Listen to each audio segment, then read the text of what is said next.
how do you see the VC landscape changing in the next 10 years? Like, money's not cheap anymore.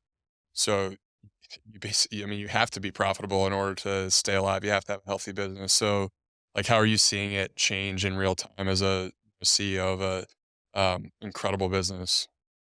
I think it's a great question. I think that it feels like we're not gonna have a big depression, recession, financial crisis, or anything like that. It feels like next year we're slowly gonna come out of this.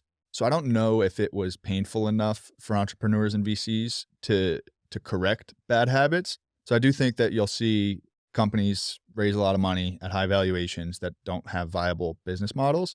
Um, and I think that entrepreneurs who start great companies that make money, that are disruptive, that are unique in their categories are, if they need to raise money, if they choose to raise money, it will be secondary sales. So it's like, I own 100% of this company. It's super profitable. If you want to invest, you're personally giving me $10 million Mm, dollars and I'll give you 10% of the business, mm, right? Like, I think that's kind of what it is. Otherwise, it's like, hey, I'm good. Business cash flowing, like, I'm sorry, Mr. Investor, we don't need you, right? Like, why would we give you anything for this amazing thing that we've built that's paying for itself? It's really hard to do that, right? It's really hard to Yeah. build a business that's breaking through like that. But for those who have that leverage, should definitely leverage it. Yeah. What do you think about this trend of, you see this a lot on Twitter? It's kind of similar to how we started, of like people that choose to build a following before they build a product. And then they actually don't even really need to fundraise. They just kind of, they'll throw some capital at it. They'll test it. They have a big following. The product starts to do well and they kind of bootstrap it. Are you like, if you had to do it over again, like, do you like the bootstrapping approach? Do you like the fundraising approach? Maybe they both have pros and cons, but I'd love to get your take on that. I think bootstrapping, if you can do it, is great. I think Devin LeVake, who's been on the show, is one of my best friends, business partners at Cedar Trunk Ranch.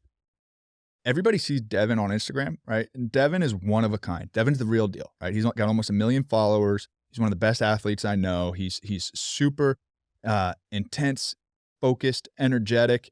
And normally when I see guys like Devin who have their hands in 10 different things, I stay away from people like Mm, that because I'm like, this dude doesn't go deep on yeah. anything. But Devin makes it all work, right? Yeah. He's built the team and the infrastructure around him.